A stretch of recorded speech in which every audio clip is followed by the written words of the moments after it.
कैसे लगा कमेंट करके जरूर बताइए और ढेर प्यार दुलार आशीर्वाद दीजिए, ज़्यादा से ज़्यादा सपोर्ट कीजिए। अगर गाना पसंद आए तो एक दूसरे के पास शेयर कीजिए, कमेंट कीजिए।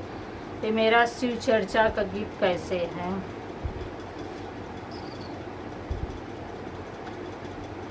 लेला नेवतवा हमारे हो, शिव चर्चा में आई हो। लेला नेवतवा हमारे हो, शिव चर्चा में आई हो।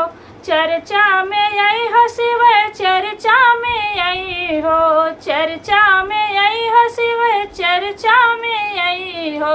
लेला नेवतवा हमारे हो, शिव चर्चा में आई हैं। अग्नाली पाइब हो, चौका पुराइब। अग्नाली पाइब हो, चौका पुराई।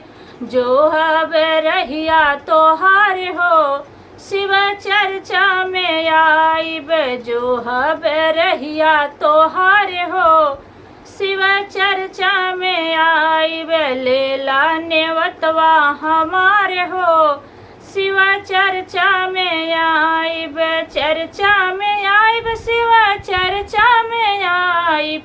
चर्चा में आइब, शिव चर्चा में आइब। लेला नेवतवा हमारे हो, शिव चर्चा में आइब।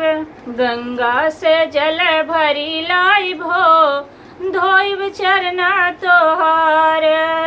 गंगा से जल भरी लाई हो, धोई चरना तोहार। शिव लेला नेवतवा हमारे हो, शिव चर्चा में आइब। चर्चा में आइब, शिव चर्चा में आइब।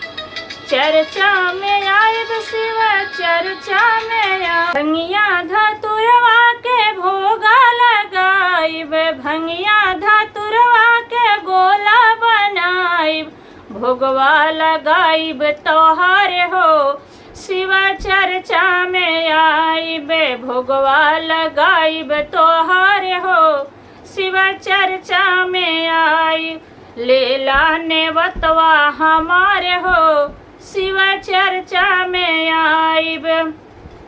चर्चा में आइब, शिव चर्चा में आइब। चर्चा में आइब, शिव चर्चा में आइब। लेला नेवतवा हमारे हो, शिव चर्चा में आइब। घिवा कपूरवा के अरती जलैब। घियना कपूरवा के अरती जलैब। सुनीला अर्जा हमारे हो, शिव चर्चा में आइब। सुनीला अर्जा हमारे हो, शिव चर्चा में आइब।